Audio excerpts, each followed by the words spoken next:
ازيكم عاملين ايه؟ يا رب تكونوا بخير. اعذروا صوت التعبان بقى. هشرح النهارده سكارف الورد اللي كان ترند، ولقيت عندي بكرتين كده 150 جرام، وكنت محتاره ابتدي بأنهي طريقه عشان يقضي الكميه دي السكارف، فحبيت ان انا ابتدي بالعرض. فرحت عملت عقدة البداية، وبعدين هبتدي بقى امسك الابرة وادخلها جوه الخيط كده واشتغل عدد سلاسل. انا بالنسبة لي كان 22 سلسلة مناسب، يعني انتوا ممكن تزودوا مثلا ل 25. فهرتفع بالاسطر كده لحد ما اوصل للمقاس ده.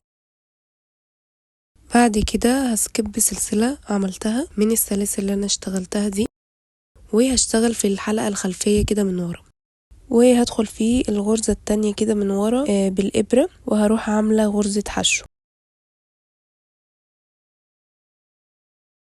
وكمان الغرزة اللي بعدها هندخل في الحلقة الخلفية كده من ورا ونعمل غرزة حشو. فاحنا بنعمل غرزة حشو في الحلقة الخلفية لحد ما نوصل للآخر خالص.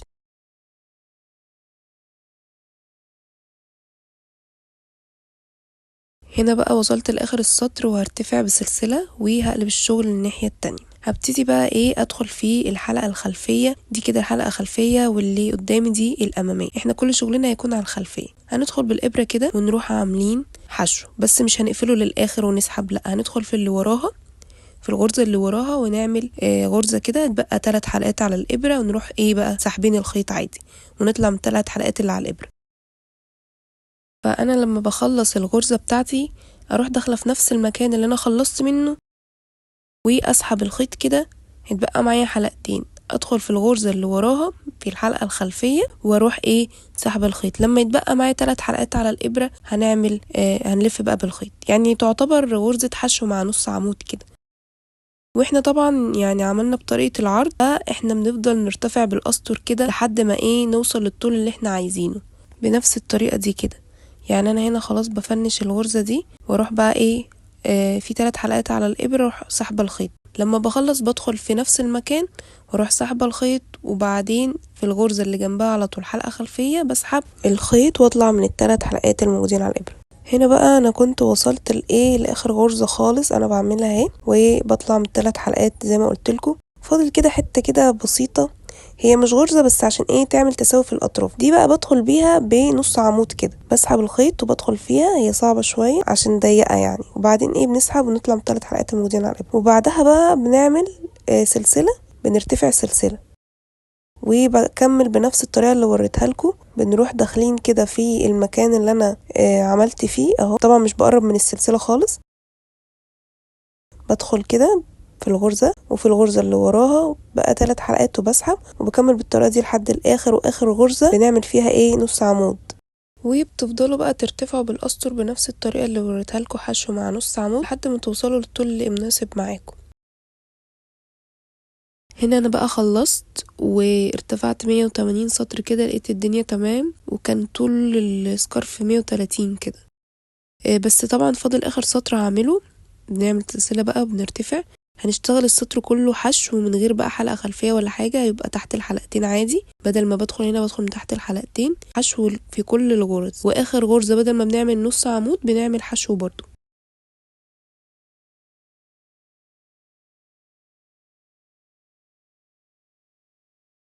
بعد بقى ما خلصت السطر هدخل في الغرزة الأخيرة دي. هي مش أخيرة بس يعني بتبقى زي ما حكيت لكم كده، بنعمل فيها حشو بدل النص عمود عشان تكون الأطراف متساوية. وبعدين بعمل سلسلة واروح بقى قطع الخيط. جزء الشراشيب بقى شرحته كذا مرة في سكارف قبل كده، بس يعني بتجيبي 3 خيوط وبتعمليهم قد بعض وبتدخليهم بالإبرة كده، وتروحي عاملة عقدة كده وتشدي كويس، وبس بتخشي كل حلقتين كده. هنيجي بقى لجزء الوردة، وده سهل جدا. بنعمل عقدة بداية باللون اللي انتوا تحبوه، يعني انا اخترت اللون الوردي، وهعمل بإبرة 3. بعد كده هنعمل سلسلة وهنرتفع في توتال 4 سلاسل. بعد كده هندخل في اول غرزة احنا عملناها او اول سلسلة، ونروح عاملين عمود بلفة. بلف الخيط وبطلع من ال3 حلقات الموجودين على الإبرة، بطلع من اول حلقتين وبعدين من تاني حلقتين. بعد كده برتفع 3 سلاسل بعد ما كنت عملت العمود. اخر حاجة هروح بعد كده سحبة الخيط كده الفه وادخل من الحلقتين اللي شكلهم عامل كده، يعني من تحت ال3 حلقات، يعني ال3 سلاسل، وبعدين بعمل عمود بلف، وبعدين برتفع 3 سلاسل كمان،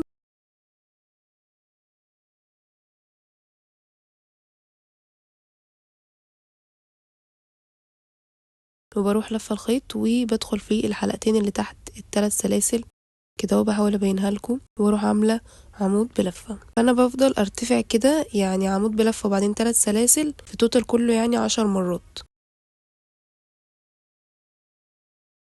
بعد بقى ما خلصت هروح بقى ارتفع سلسلتين وقلب الشغل للناحية التانية. هيبقى في فراغ جوه العمود ده، بروح لفة الخيط كده على الابرة وبحاول ادخل جوه الفراغات دي انا اللي هشتغل عليها، وفي فراغ كده جنبه صغير ده هشتغل برضو فيه غرزة.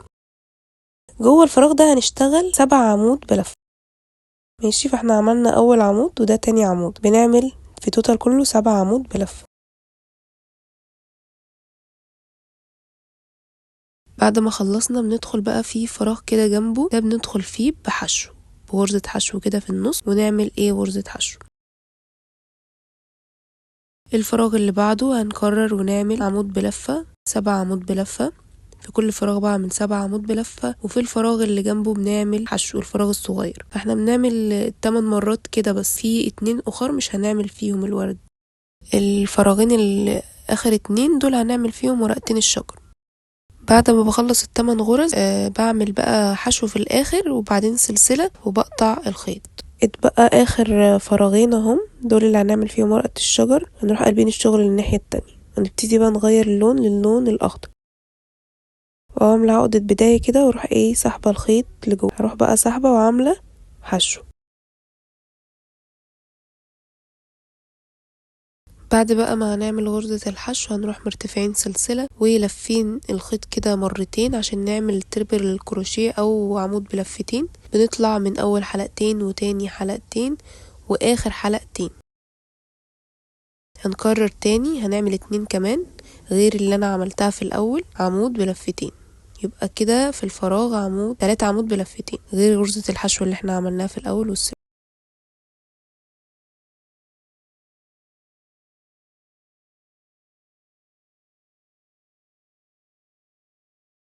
بعد ما خلصنا ال3 عمود بلفتين هروح ارتفع 3 سلاسل وهدخل في الحلقتين اللي تحت ال3 سلاسل بغرزة منزلقة.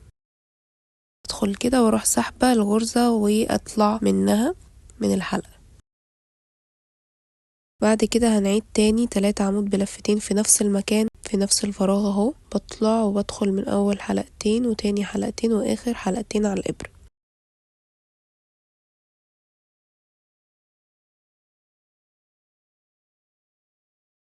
بعد ما بنخلص هنروح مرتفعين سلسلتين، وفي الفراغ اللي جنبه الصغير ده كده هنروح عاملين منزلقة وبعدها سلسلتين، ونبدأ نشتغل في الفراغ اللي بعده نفس الكلام بالظبط اللي عملناه في الفراغ الأولاني. يعني هنعمل 3 عمود بلفتين وبعدها 3 سلاسل ومنزلقة في الغرزة التانية وبعدها 3 عمود بلفتين تاني.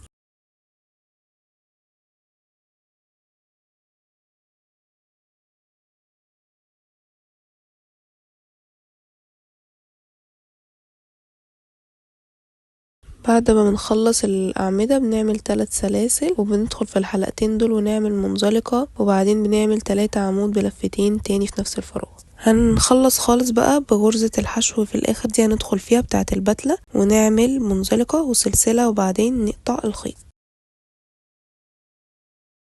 هنبدأ بقى نشكل الوردة. الجانب ده الحلو وده اللي من ورا، هنشكل من ورا ونروح لفين كده ببساطة ونكون شكل الوردة. انتوا ممكن تعملوها بجلو او تعملوها بالخيط كده تخيطوها زي ما انا ما عملت، شوفوا انتوا اللي ترتاحوا له ايه. بتقعدوا بقى تدخلوا بالخيط كده من تحت وفوق وتثبتوها بالاطراف كويس جدا من ورق الشجر برضو، وبس كده يعني. وبتقطعوا الخيط بقى في الاخر، بتعملوا عقدة وتقطعوا وتقصوا الخيط. دلوقتي بقى هنثبت الوردة في السكارف.